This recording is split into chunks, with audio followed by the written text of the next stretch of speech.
ત્રણ શાખાવાળા એટલે ત્રણ પાનવાળા. ત્રિશાખે બિલ્વપત્રૈશ્ચ યચ્છિદ્રૈ, છિદ્ર વગરનું બિલીપત્ર, ખંડિત બિલીપત્ર ચડતું નથી. અખંડ બિલીપત્ર હોવું જોઈએ. ખંડિત ન ચાલે. બિલીપત્ર તૂટેલું હોય તો ન ચાલે. એક પાનવાળું, બે પાનવાળા હોય તો પણ ન ચાલે. ત્રણ પાનવાળું કે પાંચ પાનવાળું ભગવાનને બિલીપત્ર ચડાવવામાં આવે. યચ્છિદ્રૈ કોમલૈ પૂજૈ, અને એ બિલીપત્ર ભગવાન મહાદેવને ચડાવવામાં આવે તો ભગવાન મહાદેવ પ્રસન્ન રહે છે. અખંડ બિલ્વ પત્રેણ પૂજિતે નંદિકેશ્વરે શુદ્ધ્યંતિ સર્વ પાપેભ્યો એક બિલ્વમ શિવાર્પણમ. અખંડ પાંદડું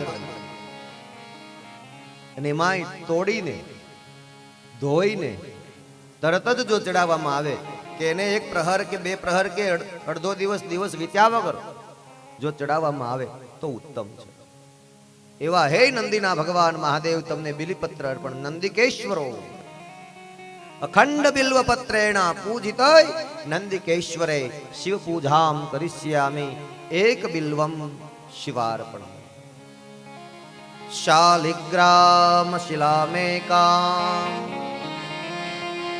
વિપ્રાણામ જાતુ અર્પયે સોમયજ્ઞ મહાપુણ્યમ એક બિલ્વમ શિવાર્પણમ. કોઈ એક બ્રાહ્મણને તમને એવું લાગે કે મૂર્તિ મારે ભેટ આપવી છે તો એમાં શાલિગ્રામ ઉત્તમ છે. તો શાલિગ્રામ અર્પણ કરવાથી, બ્રાહ્મણને આપવાથી ઉત્તમ ફળની પ્રાપ્તિ થાય છે. એટલું જ નહીં, સોમ યજ્ઞ, દેવતાઓનો યજ્ઞ કરવાથી પણ ઉત્તમ પ્રાપ્તિ થાય છે. એવી જ પ્રાપ્તિ એક બિલીપત્ર ભગવાન મહાદેવને ચડાવવાથી થાય છે. સોમ યજ્ઞ મહાપુણ્યમ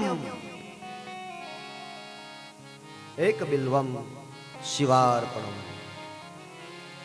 દંતી કોટી સહસ્ત્રાણી અશ્વમેધ શતાની ચ કોટી કન્યા મહાદાનમ એક બિલ્વમ શિવાર્પણમ. દંતી કોટી 1000 હાથીનું દાન કરીને જે પુણ્ય પ્રાપ્ત થાય તે એક બિલીપત્ર ચડાવવાથી થાય. એટલું જ નહીં, 100 અશ્વમેધ યજ્ઞ જ્યારે કરે અને ફળ પ્રાપ્ત થાય એવું એક બિલીપત્ર ચડાવવાથી થાય. અને કોટી કન્યા મહાદાનમ, કરોડ કન્યા દાન કરવાથી જે ફળ પ્રાપ્ત થાય એવું ભગવાન મહાદેવને એક બિલીપત્ર ચડાવો તો ફળ પ્રાપ્ત થાય. હવે આ બિલીપત્રનું વૃક્ષ આવ્યું કેવી રીતે? લક્ષ્મ્યાસ્તનત ઉત્પન્ન્યા મહાદેવસ્ય ચ પ્રિયમ બિલ્વ વૃક્ષ પ્રયચ્છામિ એક બિલ્વમ શિવાર્પણમ. લક્ષ્મ્યાસ્તનત ઉત્પન્નમ.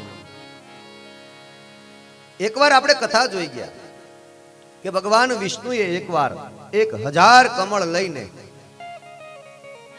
પૂજા કરી હતી મહાદેવની. અગાઉ આપણે કથા જોઈ ગયા. અને એમાં એક કમળ ભગવાન શિવજીએ પરીક્ષા કરવા માટે ચોરી લીધું.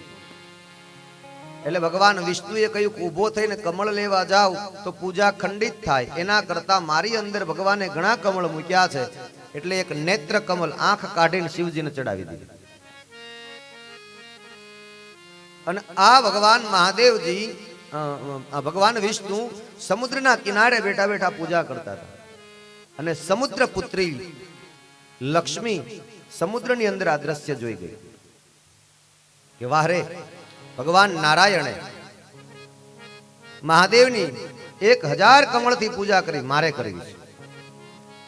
એટલે એમણે સમુદ્રની અંદર 1000 કમળથી પૂજા કરવાનું નક્કી કર્યું. અને મહાલક્ષ્મી પૂજા કરવા લાગ્યા તો ભગવાન મહાદેવે એ જ કાર્ય અહીંયા કર્યું. એક કમળ ચોરી લીધું, લક્ષ્મીજી પૂજા કરતા હતા અને 1000 કમળમાં એક કમળ ઘટ્યું. લક્ષ્મીએ વિચાર કર્યો કે વિષ્ણુએ કર્યું એવું હું કરું તો એને એમ થાય કે મેં કર્યું એમ જ કર્યું. લાવ હું હવે પૂજા ખંડિત ન થાય એ માટે પૂજામાંથી ઉભે તો નહીં જ થાય. એટલે મહાલક્ષ્મીએ લક્ષ્મી દેવીએ એનું એક સ્તન કાપી અને મહાદેવને ચડાવી દીધું. એનું એક સ્તન કાપીને ચડાવી દીધું અને ભગવાન મહાદેવ પ્રસન્ન થયા અને ભગવાન મહાદેવે વરદાન આપ્યું કે તમે એક સ્તન કાપી અને મારા ઉપર ચડાવી દીધું, તમારી પૂજા અખંડ કરી છે, તેથી જાઓ હું તમને વરદાન આપું છું, તમારા સ્તનમાંથી એક વૃક્ષ પ્રગટ થશે અને તે બિલી વૃક્ષના નામથી ઓળખાશે અને તમારા સ્તનમાંથી પ્રગટ થયેલા વૃક્ષના પાંદડા જો મારે માથે આવશે તો એને 1000 યજ્ઞ કર્યાનું ફળ આપું. એટલું જ નહીં, પાછું વરદાન કીધું છે, દર્શનમ બિલ્વ વૃક્ષસ્ય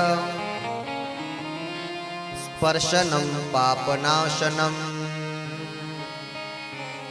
અઘોર પાપ સંહારમ